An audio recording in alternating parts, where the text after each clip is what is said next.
Hello, everyone, and welcome to Hit and Hustle from OurSportsDaily.com. I'm your host, Greg Flammang, and with me, as always, is Jamie Uyeyama, Mr. Jamie University. It is Tuesday, June 10th. Notre Dame's got a big recruiting weekend coming up with official visits from a number of key players on offense and defense. We're going to talk about that today. It's decision day for defensive tackle Alistair Vallejo. It's down to, it seems like, Notre Dame and Michigan. And so we'll talk about that. It looks like there's some buzz around Michigan for him. So we'll talk about, should he choose them, what that means for the class, where Notre Dame goes from there. And then there was also the coordinators, Mike Denbrock and Chris Ash, offensive and defensive coordinators, sat down with the media for some, question and answer period there. And some really good questions from Matt Freeman that got answered by them. And so we're going to talk about some of those comments with a change in the way the defensive ends kind of are aligned in terms of it's left, right. There's no longer a like weak side, strong side, Viper type position. And Tay Johnson talk, Eli Raridan talk. So it's going to be a fun show today. Thank you, everyone, for tuning in. If you like what you hear, please hit that like button. Please hit subscribe. Please hit the notification bell so whenever it is we are going live. Links to the podcast, as always, are in the description below. And as always, the show is brought to you by ESQ Clothing, founded by Notre Dame alum Ge Wang. You've seen ESQ and all your favorite Notre Dame players and coaches with over a decade of making the best custom clothing available. ESQ will help you look and feel your best in 2025. From a perfect fitting suit or sport coat, shirt, or bomber jacket, over the perfect tuxedo for wedding season, check out Ge's amazing work at esqclothing.com. Book an appointment to upgrade your wardrobe today. Mention ISD. Get 10% off your entire purchase. That's esqclothing.com. Josh Miller says, are here. So he can start. That's exactly what we did. We waited for Josh Miller to enter the chat. And so that's what we're doing. That's what we're doing, Jamie. How are you doing today? I'm doing great. Man. Excited. I appreciate the LA Dodgers hat. I appreciate you putting that on. Represent. We represent the Dodgers. We love the Dodgers here. Look, good baseball team. Good baseball team. Let's check out the some of the latest, right? And let's be honest. It hasn't been a great run of recruiting news for Notre Dame, but that can be on an uptick. Cohen Brown, wide receiver from Texas, that was looking to make an official visit this weekend. He has committed to Texas. He had an official visit to Texas last weekend, and then he made that commitment. That was a bit of surprise, right, Jamie? I don't think that we thought that was going to pop for them. I thought he'd make the visit, for one. And I didn't know that there was that kind of juice between Brown and Texas, but they were able to lock him up. Were you surprised by that, Jamie? Did that kind of catch you by surprise? When it came up on Twitter, I was kind of like, whoa, I didn't see that coming. Yeah, it did. But I got to be honest, I pay way less attention to like, hey, where this guy's leaning to and whatever now than I did like way before. Because I just kind of figure like, worry about when they get to Notre Dame and then figure that out. But I guess it surprised me that, because it was like, oh, he spoke like glowingly of like, I want to take a visit and all that. And obviously that was one of the reasons that him and USC mutually parted ways.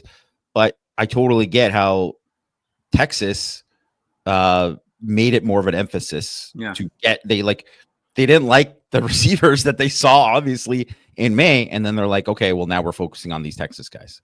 And he was one of them. And so that's something that, and he never took a visit to Notre Dame. So it's not like, it wasn't like one of those things where anyone could say, man, he was really like leaning towards Notre Dame. And I think even you could say too, with like, obviously Alistair Vallejo, maybe he's leaning toward Michigan. We'll see what happens for sure. But it's not like something where like he literally just took a visit to Notre Dame. It's not like this guy's been to it would be much more of a blow if like Elijah Golden goes to another one of these schools, when Elijah Golden has been to Notre Dame. He's been to Notre Dame a bunch, yeah. He's had a relationship with Al Washington for years now. That's definitely, a different scenario. And I think that's always something that I kind of look at with these things. It's like everyone gets all hopeful and thinks like, oh, they got to get this guy. They got to get that guy. And And the reality is like, well, a lot of it is to do with like, especially if it's like based off like one visit each for these guys. Like Vallejo was like the guy who blew up late, so he's kind of making his decision late too, because his things are his priorities are different, and you might not know what everyone's priorities are when they're there. And maybe Cohen Brown ultimately, maybe he always wanted to go to Texas, and they never went after him. Yeah, I think in hindsight, it was probably, I don't want to say concerning or red flaggy or whatever, but when he decommitted from USC, and I think there was like immediate Notre Dame buzz there. And I think that people took that as, and I'm like, I don't want to say people as like, gullible or whatever. I think they dropped him. I to be honest, like I think when I say mutually part, yeah, they did. Like, that's fine. My point is he was immediately linked to Notre Dame, and so I think people saw that as he's decommitting from USC, and now he's linked to Notre Dame. Therefore, there must be something where it's like he wants to go to Notre Dame. But then I think it was like this happened in maybe April or late April, I believe it was, and then the official visit was scheduled for June, and it's like he hasn't been to Notre Dame yet. To your point. It's like that's a long time, for that relationship to really get going. Because like Notre Dame just doesn't have a relationship with a player until they've been to campus, like truly, And you talk about some of these guys like Elijah Golden, like he's been to Notre Dame a bunch, right? Like you do need to get a guy on campus. And sometimes it's like a home run, like Javion Osborne, right? Like Notre Dame was not in on Javion Osborne. He goes to Notre Dame, loves it there, and he immediately commits, right? Whereas Alistair Vallejo, and we can discuss this as, whether it was a good read on the coach's part or whatever it might be, but like he had never been to Notre Dame before, and it seemed like they felt very strongly that he was going to be in the class. He goes to Notre Dame. I don't know how he felt about it. I don't. I'm just saying, if he does go to Michigan, it's like, well, but he only been to Notre Dame that one time. It's just kind of like you do got to be careful with, and that's even fans too, right? Like people that are on this show, people who take in our show, we got to keep in mind, you can't really put too much stock into somebody until they've been to Notre Dame's campus, because it's like Notre Dame isn't like other places. Like it's kind of an acquired taste, right? Either you like it or you kind of don't. Yes, if you don't, you get it or you don't. Yeah. And if you don't, then it may not really work out. So that's the situation. Let's talk about D-line right now, since it's a day for since it's Alistair Vallejo's making his decision. So Kari Wilder is Notre Dame canceled his visit. It looks like he's going to be going to Ohio State. Mikhail Blade committed to Michigan over the weekend or the last couple of days. Mikhail Blade's one where it's like he was on Notre Dame's board, but he was lower on the board. They didn't really make him a priority. People can debate that if they like, but that is just the fact of the matter. Kari Wilder was not in that situation. They kind of waved the white flag on him. Elijah Golden becomes a much bigger prospect now. Dre Quinn becomes a much bigger prospect should Notre Dame miss on Vallejo. And then also, like, could they circle back to someone like Marcus Almada if they miss on Vallejo and someone like that, or if they miss on Elijah Golden? What is your kind of read on the D-line situation on the interior? Now that they've missed on Wilder, they could possibly miss on Vallejo tonight. What is your kind of read on the D-line situation as on the recruiting front? Well, I think obviously, Golden and Dre Quinn become like, important guys, right? And I don't think they have to land both of them. I think they need to land one, right? That's the thing. I think they would probably take both, but like, I think they need to land one of those guys now.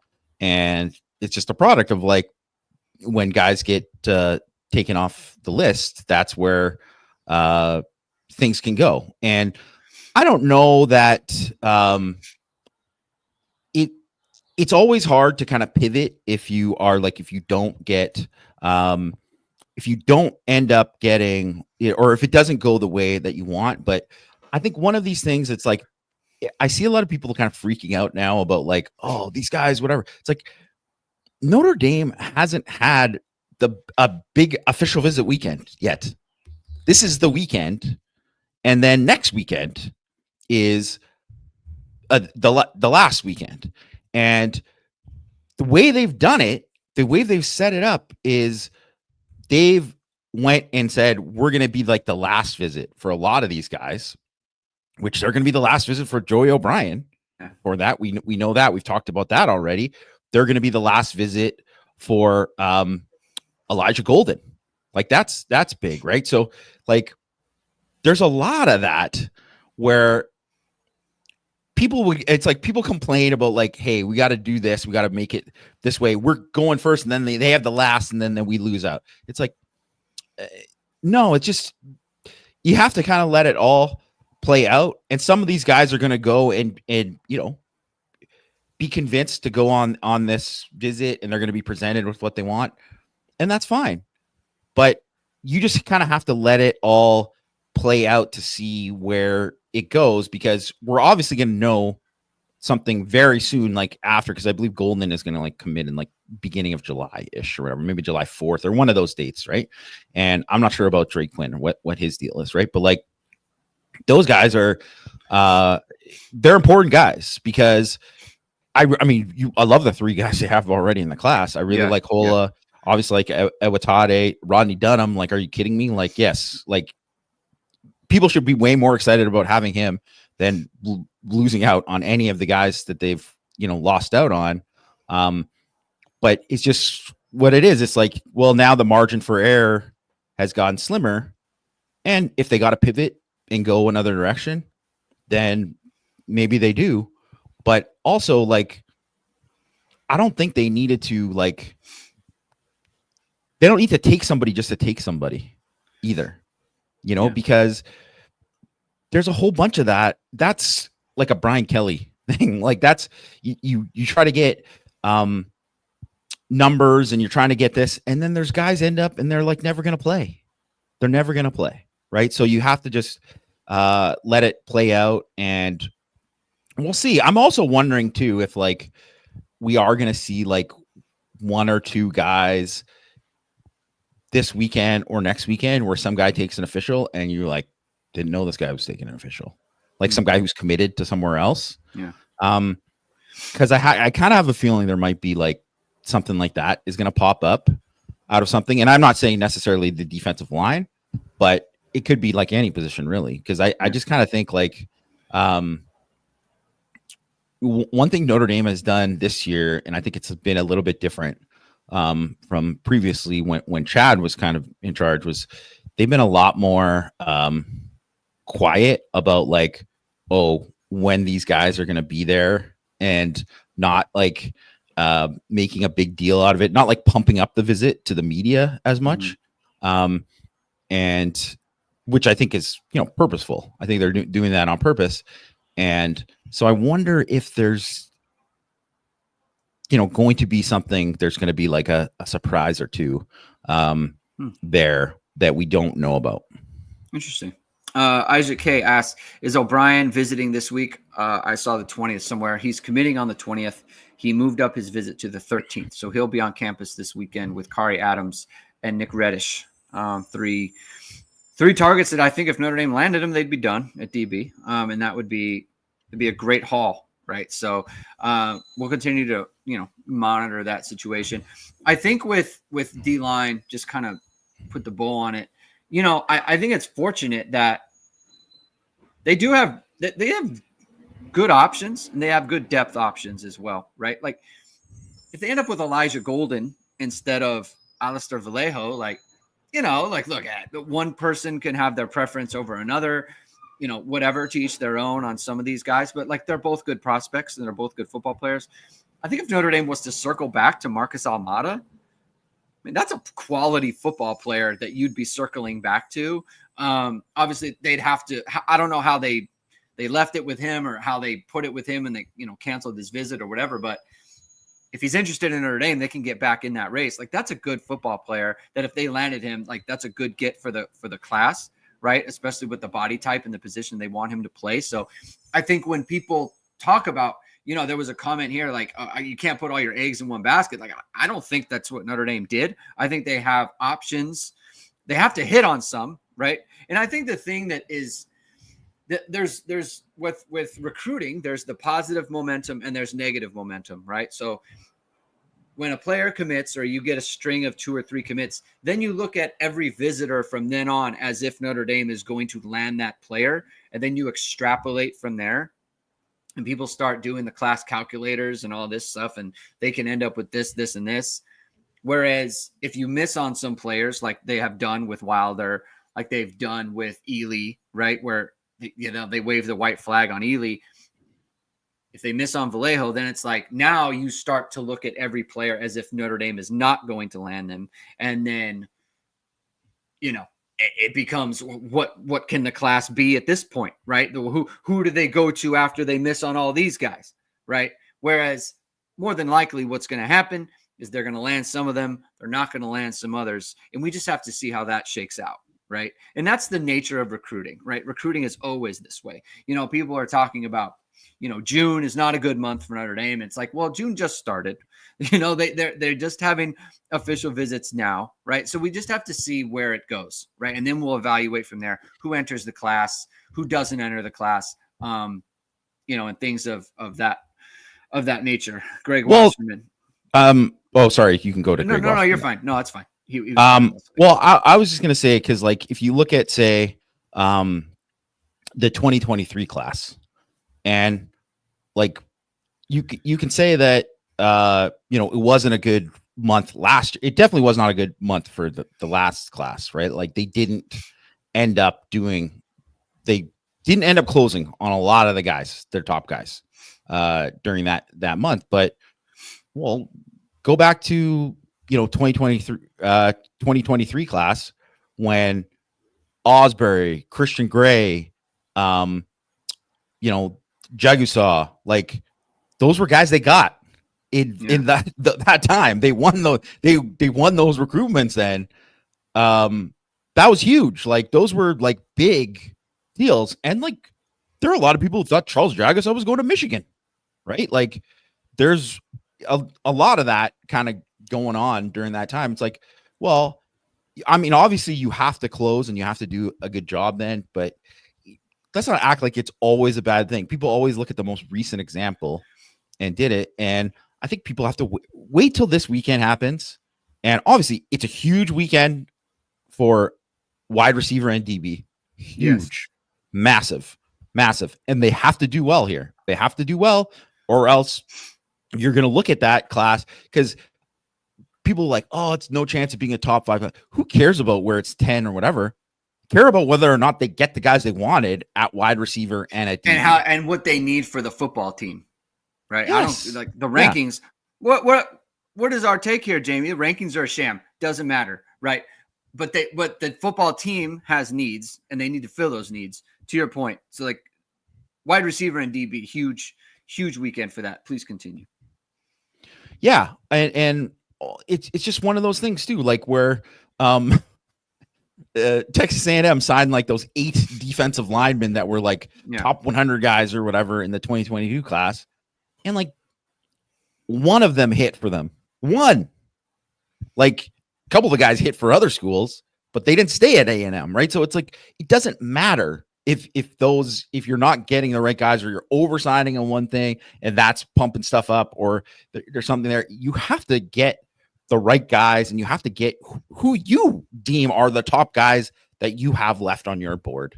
And that's really what matters, because it won't matter whether or not if they come out of this month and like, or the end of July, really, because really that's when some of these guys there's a lot of these guys don't have dates of when they're going to commit yet. And who knows. Right. But for most of them, they're going to commit before their season start. They'll commit in July, right? Because season starting, high school season starting in August. So if they get the majority of the guys that they want at, receiver, DB, D-line, etc., then no one's going to care about the rank. Obviously, the ranking is going to look good because these guys are, blue chips, whatever. Right. But no one will care about it. But also too, would people care if like they landed all the guys they want at DB, but then they struck out at receiver or struck out at DB? No, it's like it's about getting balance throughout the class, and you can recover and you can do things too. And I always think like that's something to kind of be aware of. But right now, because of this sped up timeline, this is the time, and this is when it's important. Yeah. With Cohen Brown going to Texas, I think that makes Braden Robinson, who is on campus this weekend for an official visit, I think that makes him a little bit more important. And with Devin Fitzgerald as well. I think Notre Dame, has a chance to close with those two.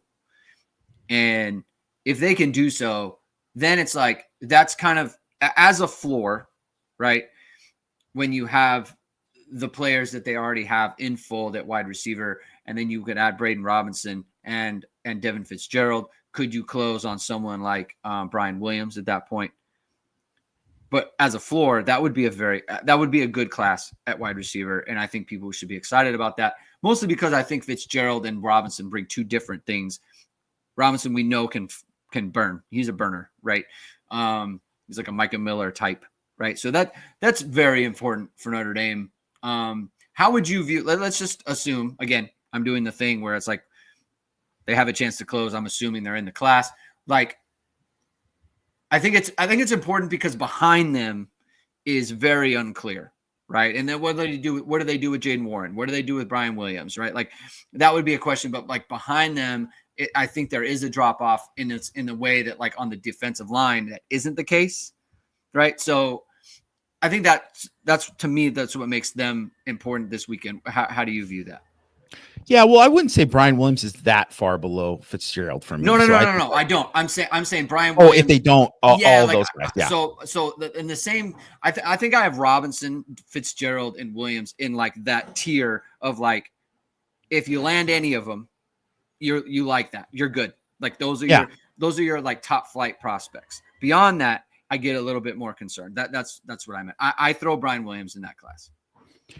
Yeah, I think that's totally fair. Like, I think that's why, where they're at right now, it's important, right? And obviously you didn't mention Caden Finley, but like, that's why Caden Finley, he's like a separate entity, but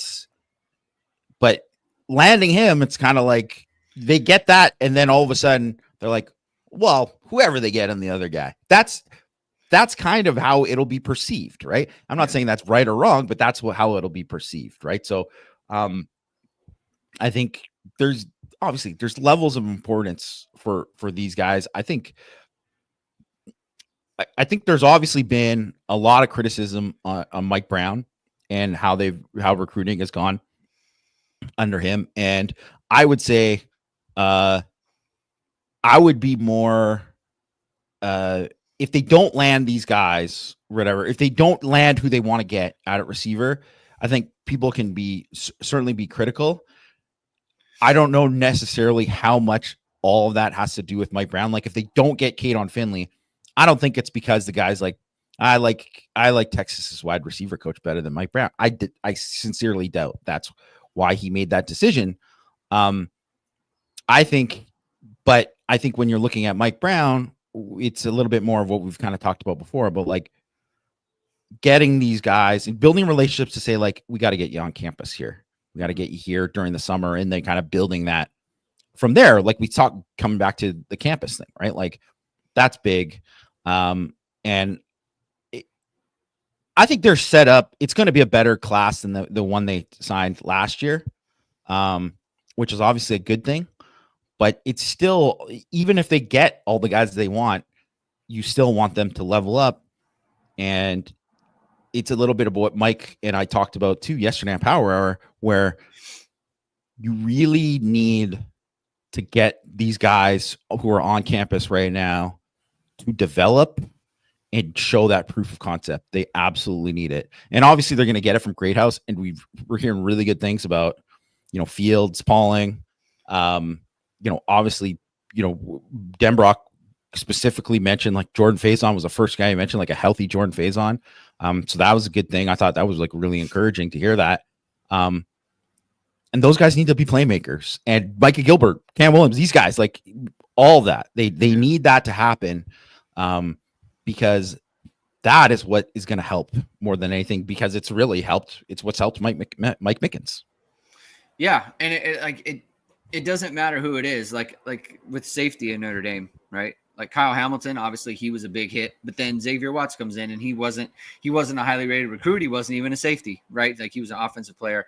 He hits.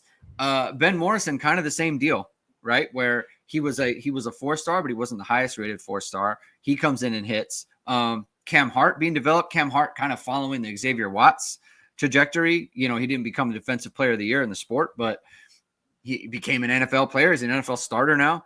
And then you go right on to Leonard Moore, right? So like being able to hit on guys, it doesn't matter. It doesn't have to be a top ranked guy.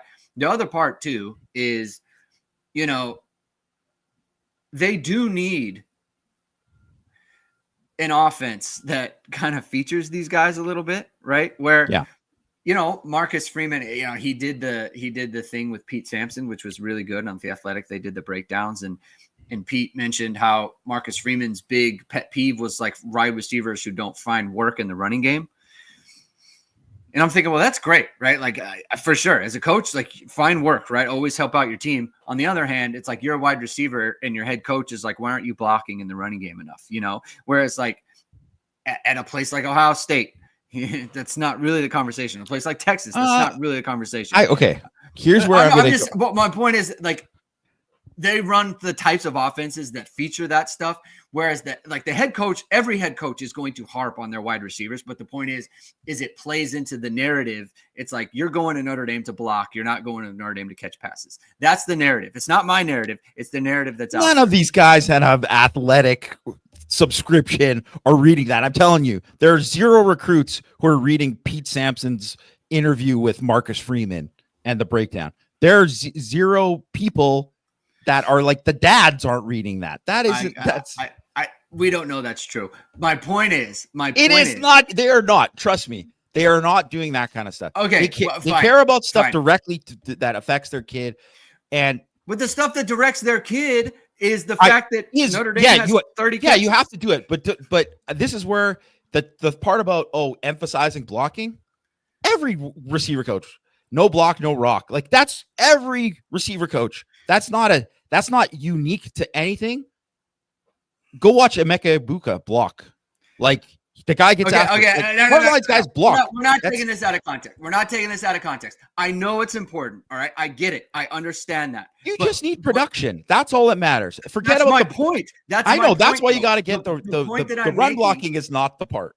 It's not the point. The point that I'm making is that the production is not there, and then the other conversation happens. The narrative is Notre Dame is a running school, and you're going there to supplement the running game. That is the narrative, right? They look to make the point about the defense, right?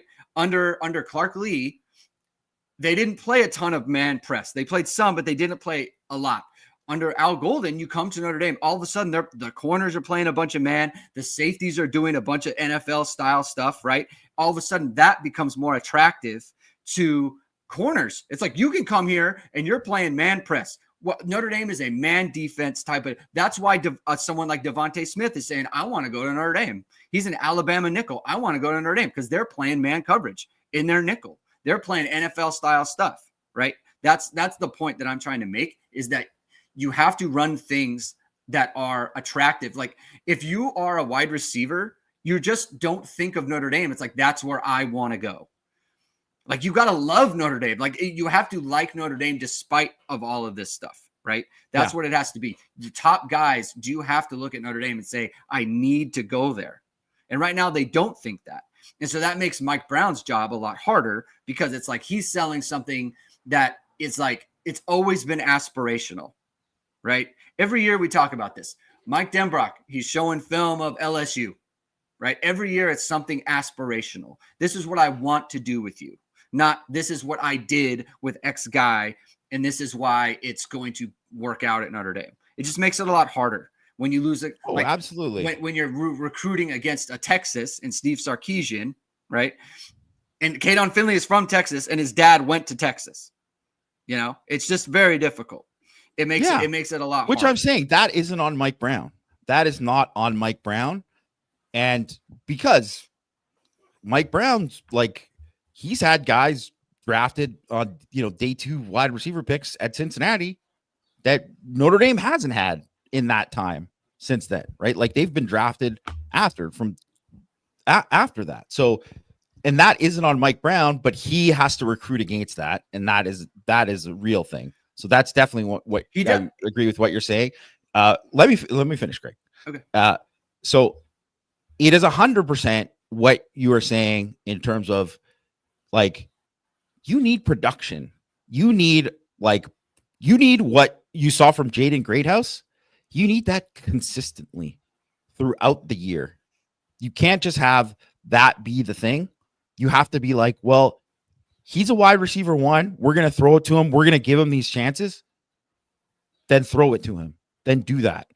And it's just like anything. I think even if you look at, say, like tight end, it's stupid because it's like you should just go. It wasn't really that long ago that Michael Mayer was doing it. And like you could look at like Mitchell Evans.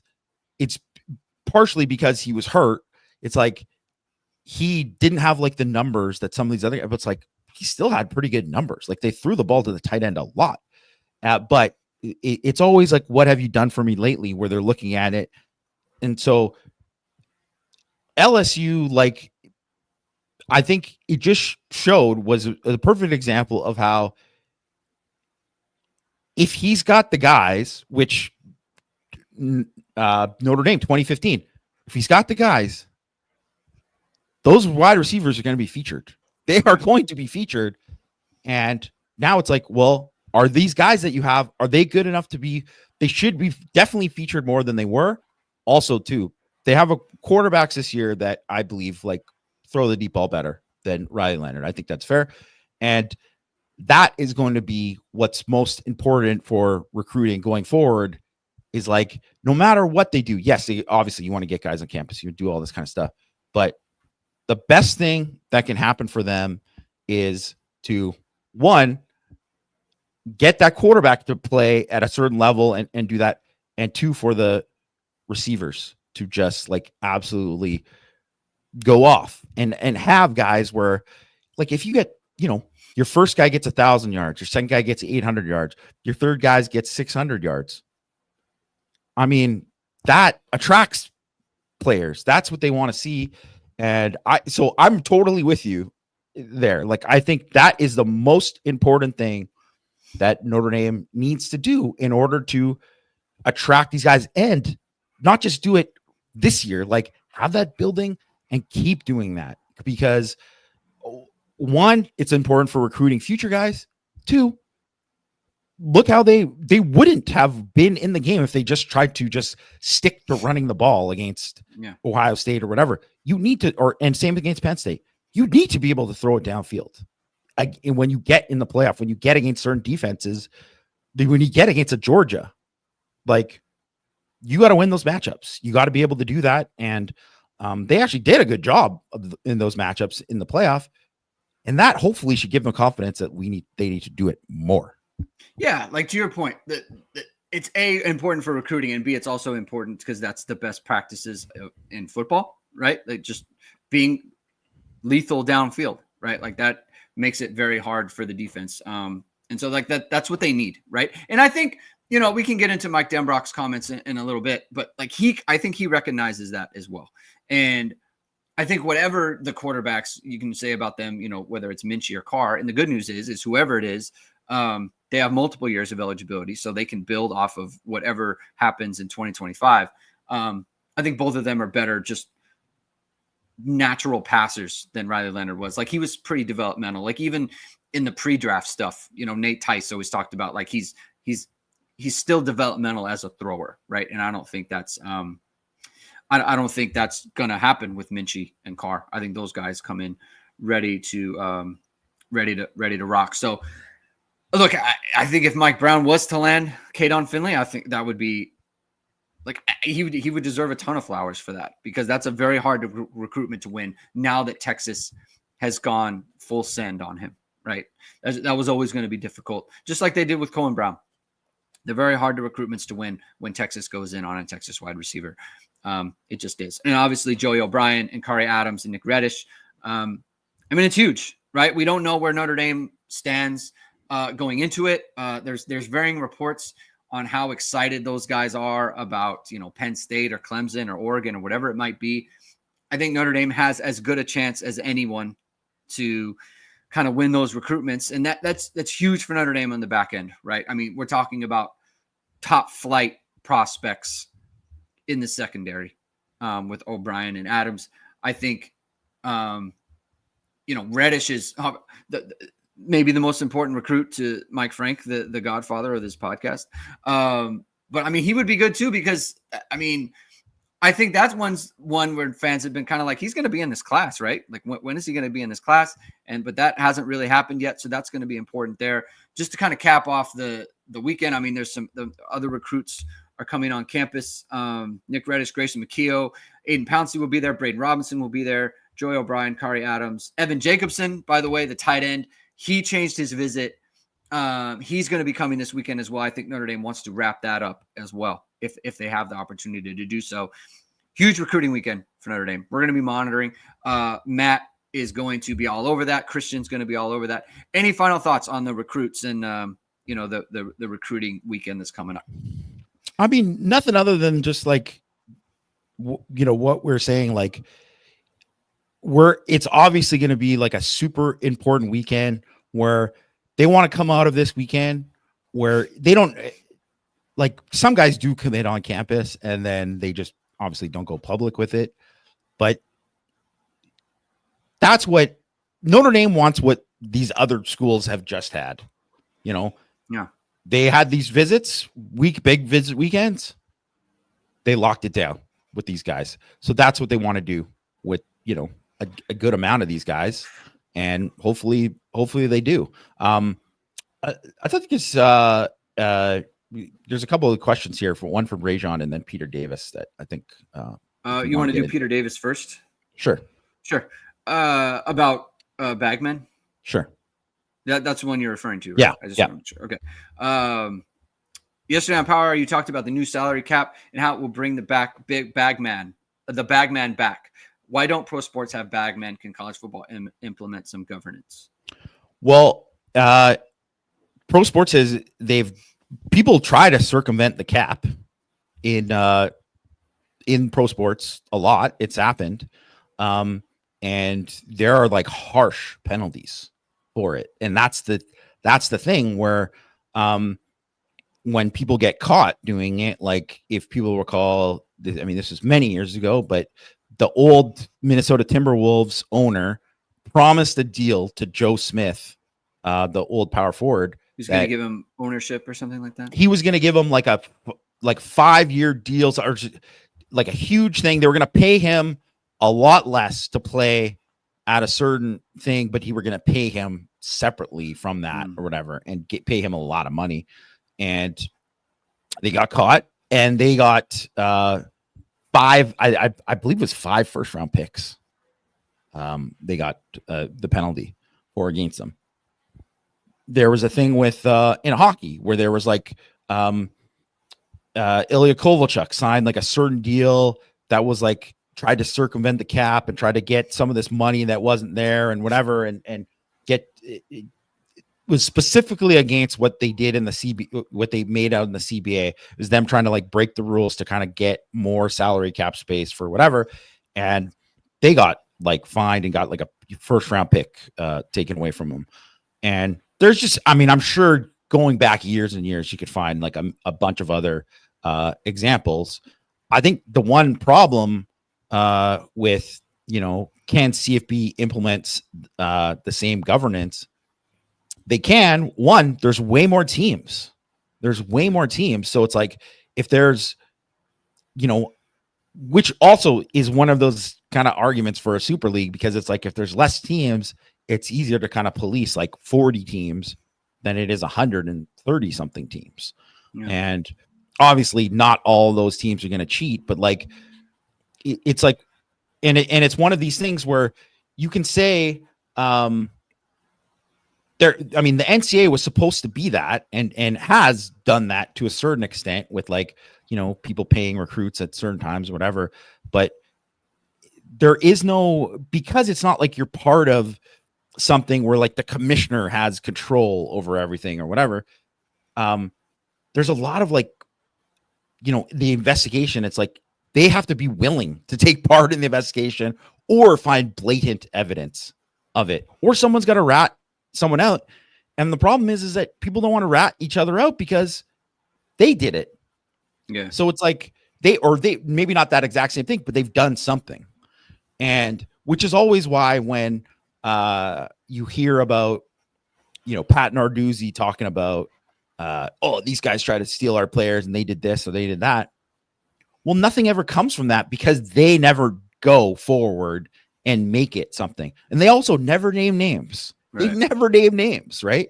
So unless people are naming names and there's something there that they're going to do that, and they are willing to get equally, examined the same way that the school that they accuse of, then it's a lot tougher. And it's just, cheating has been rampant in college football as pretty much as long as college football has existed. So I think that's what makes the governance of it so difficult. Yeah. There's the regulation is just completely different. There's a collective bargaining agreement. So it's like everyone kind of agrees, right? Like everyone just kind of knows what the deal is, and in college football, it's not like that. There is no CBA. Like no one has agreed to anything. Like even this, right? Like they just decided what the rules are. People are going to work around them because they always do. And they always have. All right, let's get to the question from Rajon.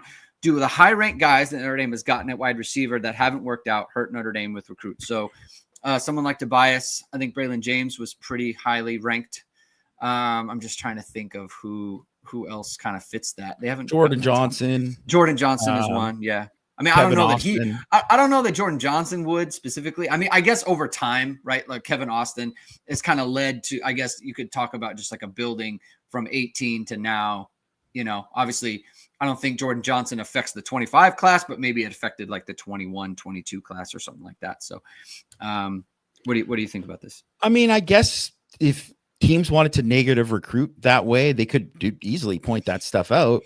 But it's a little bit different. It'd be so much different if like Tobias Merriweather went to Cal last year and then tore it up.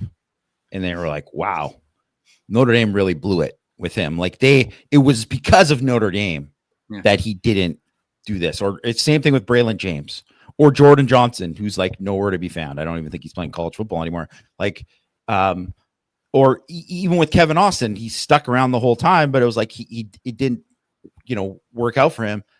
I mean, so much of it was bad luck with the injuries and also self-inflicted because of his problems in school. So I don't know. I don't know how you fix that. I don't know how you combat against that. And I don't know, like, I mean, face it, some of these guys probably just proved that they were overrated and maybe not as good as, not to say they are not talented or talented athletes, but they weren't, maybe they aren't going to be guys who ever just went and did it. And it's one of these things where, it'd be one thing if like Notre Dame wasn't like winning during that time, or it's like hasn't won during this time, or if there weren't some other guys who did produce, right? So there were other big time guys like Javon McKinley was like a much higher rated guy than Chase Claypool. And I believe they came in the same class. Yes, they both came in 16. Yeah. So they're in the same class. But Claypool had a way better career than him. It's like, well, and he becomes a second round pick. So does that mean that like, oh, they've really failed Javon McKinley? Or like, no, it doesn't, right? If one guy ends up, being something, or if Miles Boykin ends up being something and some others, I don't know. It's tough. Or like if Will Fuller ended up being better than a lot of guys who were rated way higher than he was, right? I think it just matters that you land these guys, that you land enough guys that someone is becoming, what you think they're going to become. And also too, I think one of the things is, which I don't even know if Notre Dame really is ever going to do it. Like you think about like 5-star receivers, and really like the last guy was Michael Floyd, I believe. Right? Was he the last guy? I think Jordan Johnson might have been on for some. I think he was top 50-ish or something. I think at one point he was, and then he fell off. Yeah. It probably is Michael Floyd. I have to think. Devontae Neal, no, he was not. He was top 50, I feel like. Yeah. Point taken though.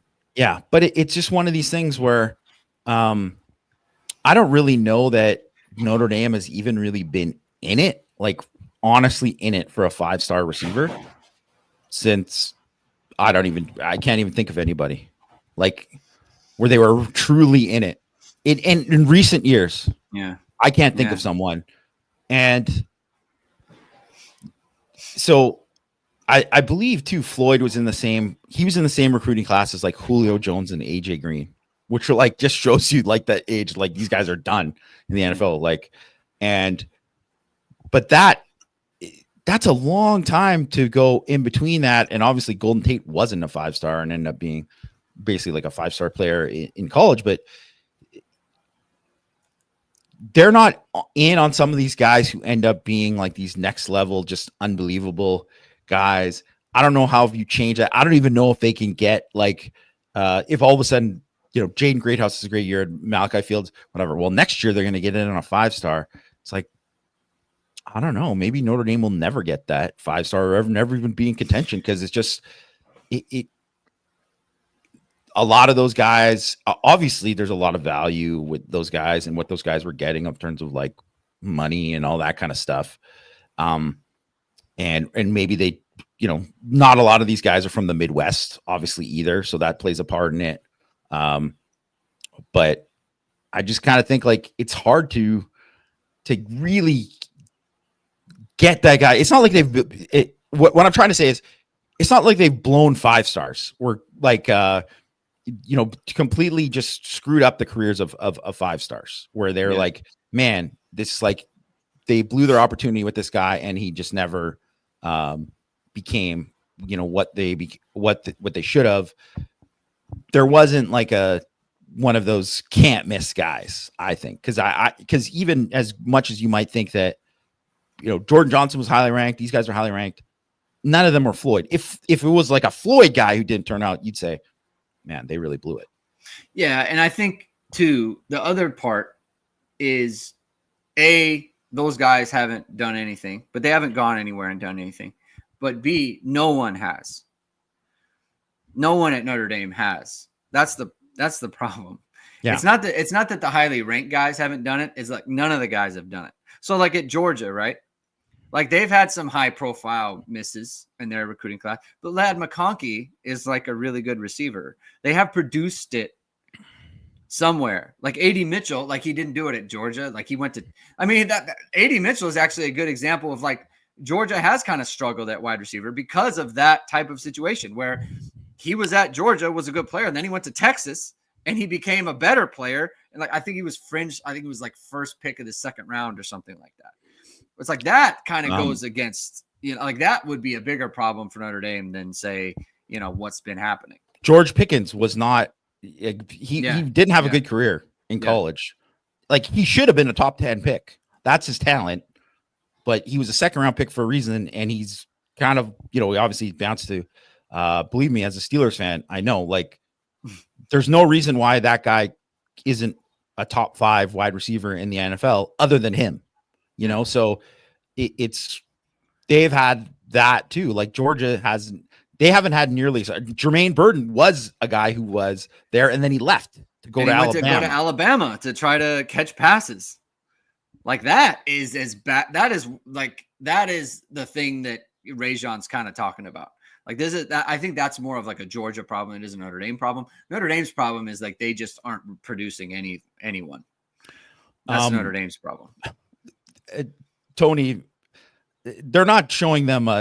Hey, can I show you the screenshot of the Athletic article talking about blocking? No, it's not happening. Thank you for the support, Tony. Where was I going with this? Oh yeah, so I think that's listen. They got to make it happen at wide receiver. They have a chance to do it this weekend, and that'll be great. You have a chance to upgrade your media company, Jamie. Your media company, your social media page, upgrade it. Do whatever you can to make upgrades there. And you can do that, of course, with VSR Media, founded by Notre Dame Football pregame host and Emmy Award-winning anchor Vahid Sadrazadeh. VSR Media provides professional and cinematic video and photo. Whether you're looking for a collegiate or pro-level highlight reel, have a personal story to tell, or are aiming to diversify and grow your business, VSR Media specializes in short and long-form video storytelling, social media management, and website design. VSR Media also captures professional headshots, senior, and sports photos. Contact them at vsrmediacompany.com. Mention Irish Sports Daily to receive 20% off your first project. Visit them online or give them a call at 574-800-9106. The media got a chance to talk to the coordinators, Mike Denbrock and Chris Ash, today, or it was over the last couple of days, and some interesting comments.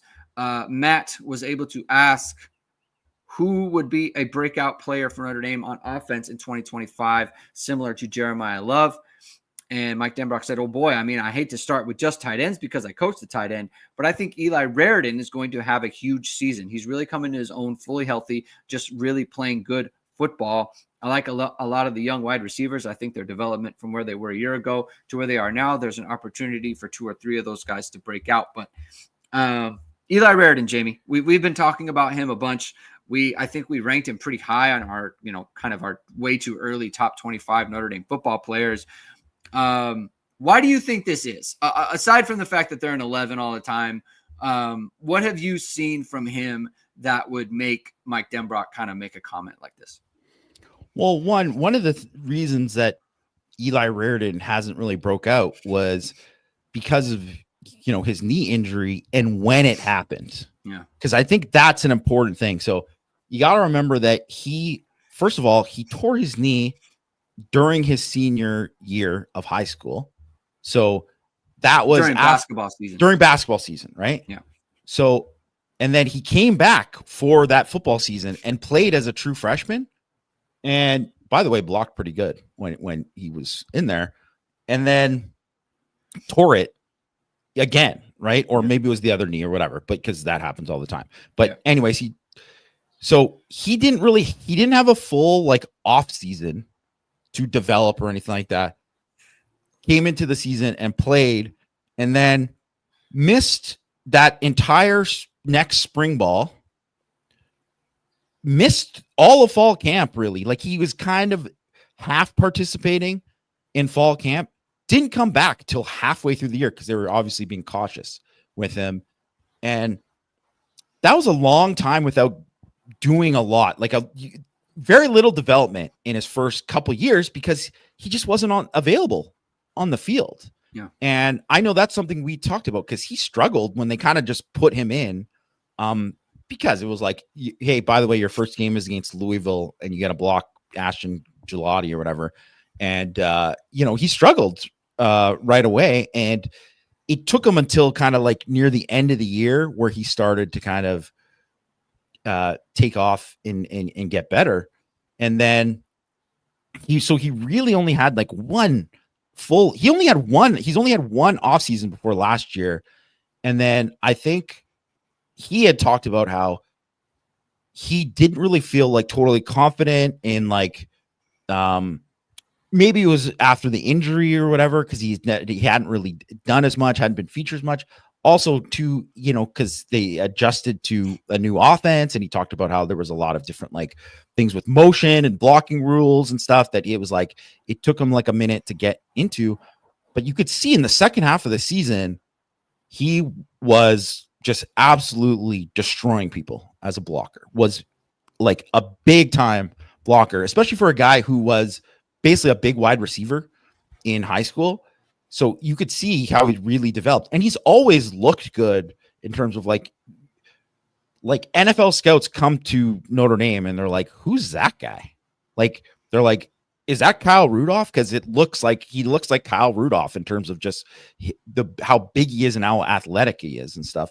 And how he moves and everything. And if anything, he's probably faster than Rudolph. But so he was someone who kind of always had buzz. And then you saw him, he scored obviously the touchdown against USC. They targeted him, but he was going to score a touchdown against Penn State, but he got held, drew a penalty. And you saw moments of him too, after the catch and doing things. And I think it was one of these things. They're not going to not play Evans, and Evans was good in the playoffs. So it wasn't something where, they were losing out by not doing it, but they were more of an 11 team. So he blocked more and he wasn't getting targeted. And I think it was just he was ready for the opportunity. It's just those opportunities weren't there for him. And now they are. As long as he stays healthy, he is going to have a big year. And then people saw that in the spring, what, he did in the spring game and what he looks like after the catch. He's a unique guy. There's just not many guys like him. He's probably the guy in terms of just after the catch. I'm not saying he's Tyler Eifert, but he's probably the most talented guy after the catch since Eifert at the position. Good. No, go ahead. No, I was just going to say, he's one of the guys to me where on film you watch him and I'm thinking, man, he's getting open again. But it's one of those things where it's he's not even in the progression, or the progression's never getting to him. And so it's man, there he is getting open over the middle, but it's the play's not designed to go to him and the quarterback's getting out of there. Right. And I think his production or lack thereof was kind of a function of the type of offense that Notre Dame was last year. And I think because also Mitchell Evans was kind of there. So if they were targeting a tight end more often than not, it was Mitchell Evans. I just think the ability for Raritan to get open is, I think, a little bit different than people are kind of expecting, where it's man, he's open again. Right. And that's the thing where I was kind of talking about him as Notre Dame got into the playoffs. And I remember thinking man, he's open all the time. They can really do some damage with him. They never really got to that. They did a little bit, like you said, they gave him a little wheel route in the Penn State game. But I think that's going to be there for him. The fact that he's now physically to the point where you just said, he finally got to go through an off season. That's so important for any athlete, right? But especially in football, coming off a major injury, you got to build your fitness back up. You got to build your speed back up. All that stuff takes a long time to get going, especially when it's you ramp up and you try to get ready for the start of camp, or that means you're not really ready to go until the season starts. And it's just hard to get into it when you haven't had that full run up, right? Athletes need that. They need the full run up to be kind of their best physical selves. So, we've talked about him. Mike Denbrock talked about him. I think that's important. One more thing this is from Chris Ash. There's been a lot of talk about how Notre Dame's kind of changing their defensive end structure, where it's no longer a viper. There's no longer a strong side, weak side. It's just left and right ends. Matt asked him a question about that.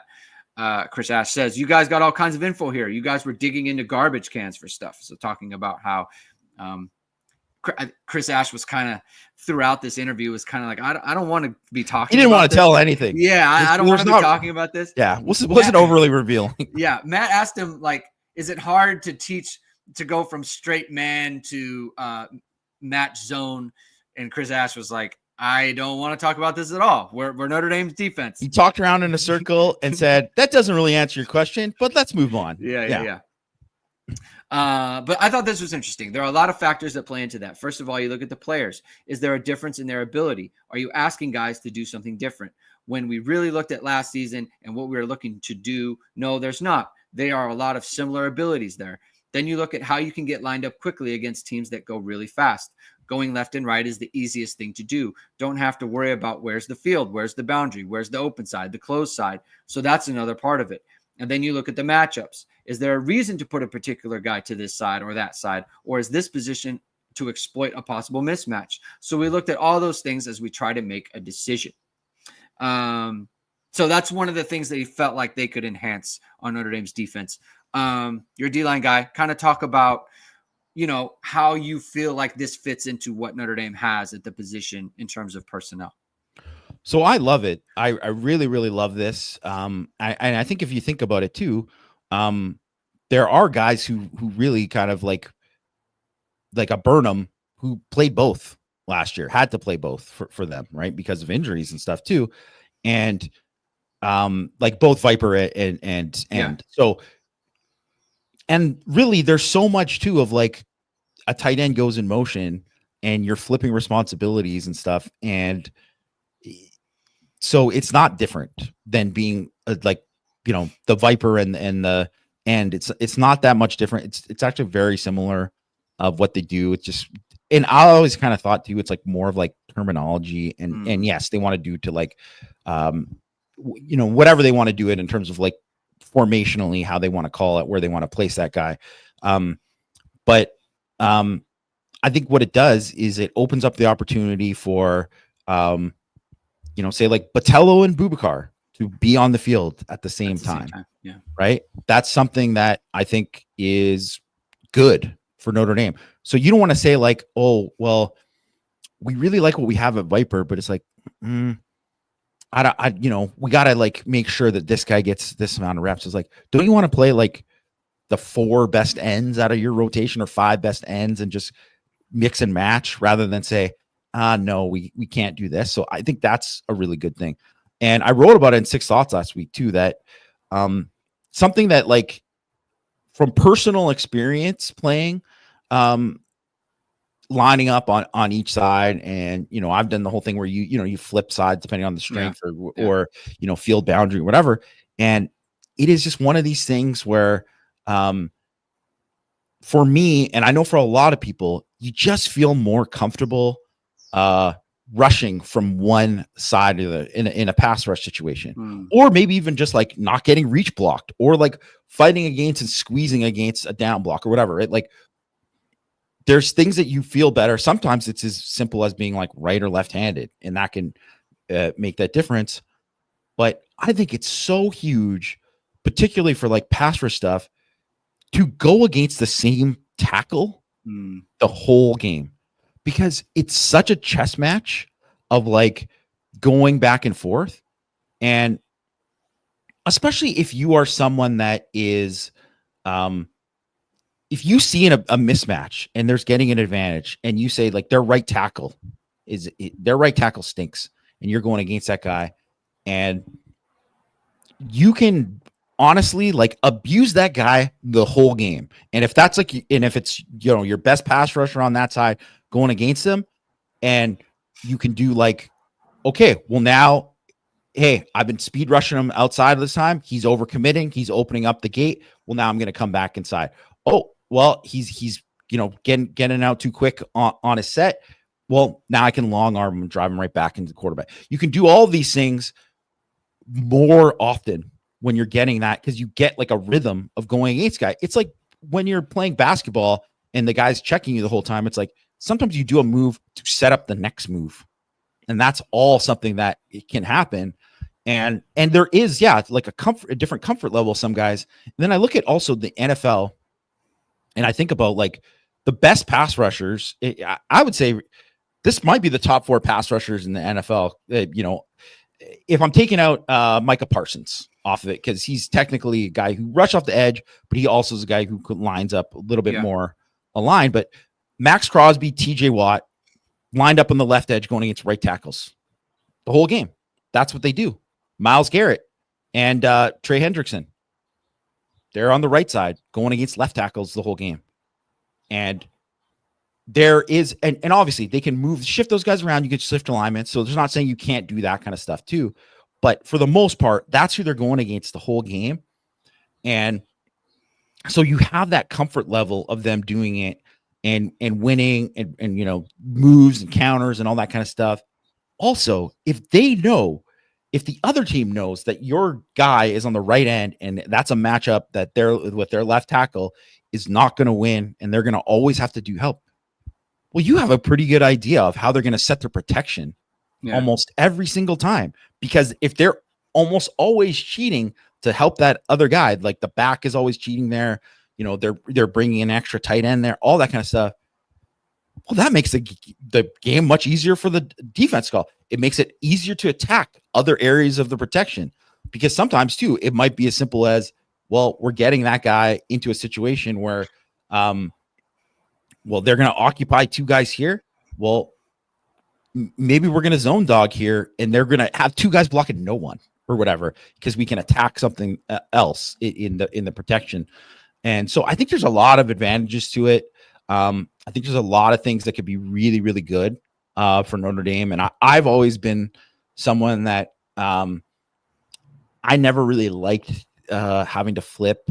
And I hated, like, I remember like one game specifically where I was just like abusing this right tackle.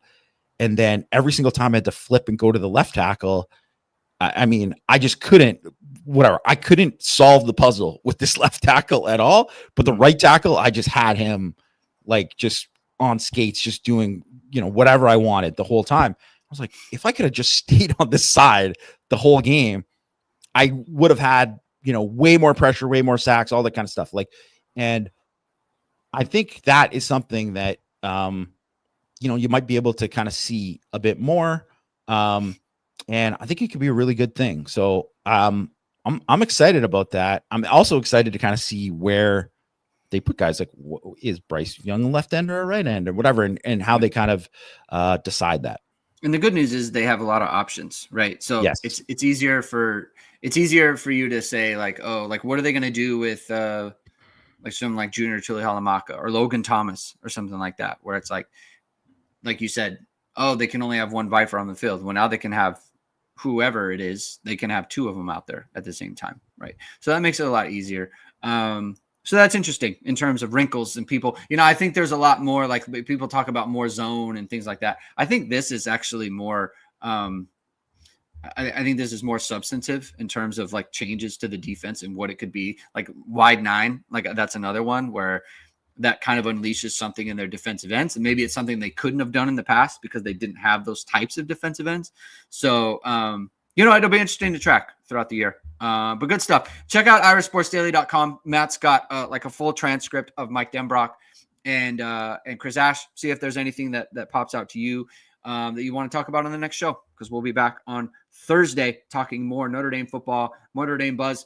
We'll be talking about you know, defensive tackle, where Alistair Vallejo decides he's going to go. We'll be talking about that and whatever else comes up in college football and Notre Dame football. Thanks for everyone for tuning in. If you like what you heard, please hit the like button. Please hit subscribe.